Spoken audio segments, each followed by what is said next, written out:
from Dhaka, this is Tahmina Nupur and you are watching BSS News. Bangladesh-Pakistan vow to boost multidimensional historical relations, says advisor Touhid. Election Commission begins hearing on objections to parliamentary seat boundaries. Government committed to amending NHRC Act 2009, says law advisor.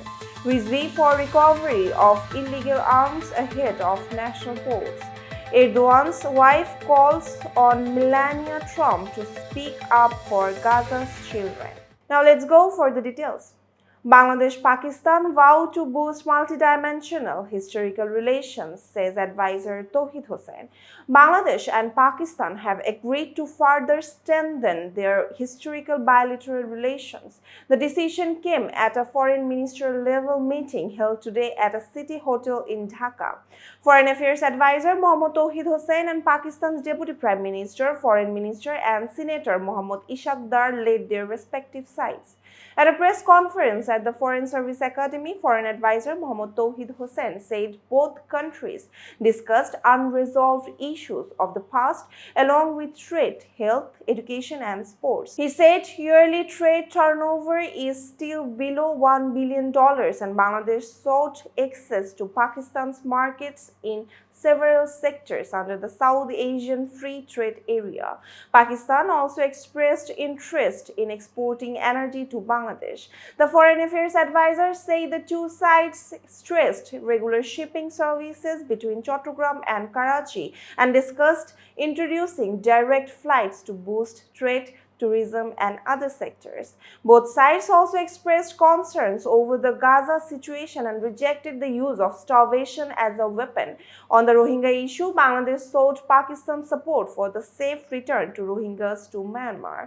One agreement and 5 memorandums of understandings were signed. These include visa-free entry for diplomatic and official passport holders, cooperation in trade, cooperation between national news agencies, Bangladesh Sangbad Sanstha and the Associated Press of Pakistan, and collaboration between the foreign service academies of both countries and ties between the Bangladesh Institute of International and Strategic Studies and its Pakistan counterpart. Senator Ishaq Dar arrived in Dhaka on Saturday for a 2-day official visit at the invitation of the government of Bangladesh.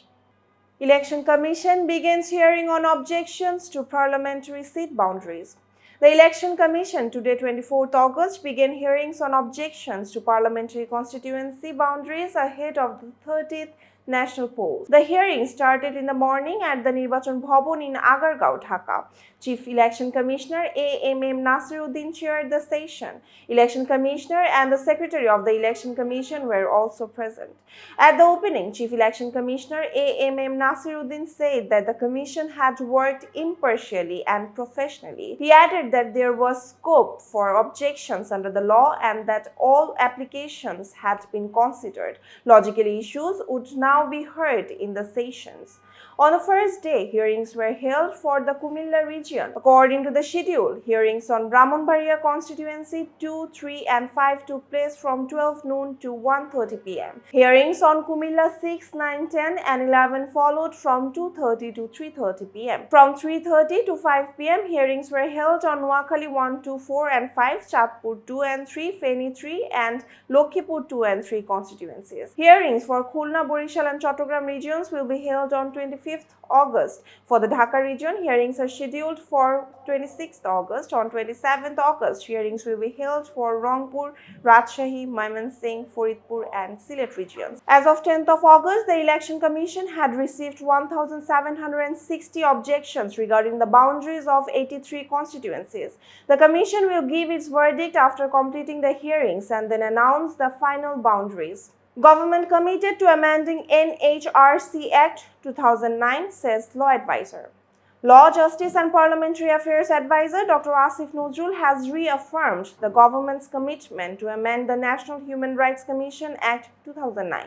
He made the remarks while speaking virtually as the chief guest at a consultation meeting in Sylhet on Saturday, 23rd August 2025. Dr. Asif Nazrul said that commissioners must be appointed through a transparent and competitive process and only persons with the highest integrity should serve.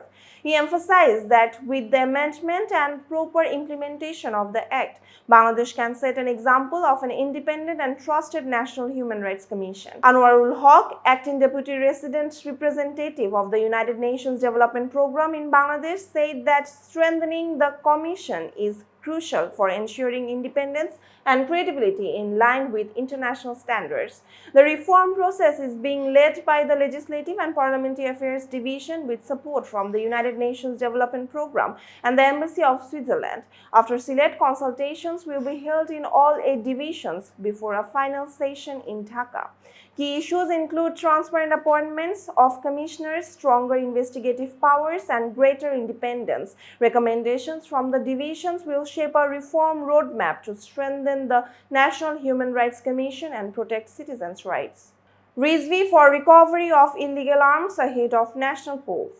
Bangladesh Nationalist Party Senior Joint Secretary General Ruhul Kobir Rizvi today urged the interim government to recover illegal arms before the upcoming national parliamentary election. He made the call while speaking as a chief guest at a raincoat distribution program in Noyapolton, Dhaka, organized by Jia Porishod, marking the 81st birthday of Bangladesh Nationalist Party chairperson and former Prime Minister Begum Khaleda Zia. Rizvi said that illegal weapons pose a serious threat to the election and national security. He warned that Awami League's accomplices are active in different corners, including within the administration, and could act against the interim government if not checked. He also alleged that a coordinated effort is underway to create confusion inside the administration. On consultation matters, Rizvi stated that if any changes are needed in the line with the July Charter, they must be made by an elected parliament after a free and fair election. Erdogan's wife calls on Melania Trump to speak up for Gaza's children. Turkey's First Lady Melania Erdogan on Saturday wrote to United States First Lady Melania Trump, urging her to show the same concern for the children of Gaza as she has shown for those of Ukraine. In the letter, Melania Erdogan asked Melania Trump to appeal to Israeli Prime Minister Benjamin Netanyahu to show mercy to Gaza's children.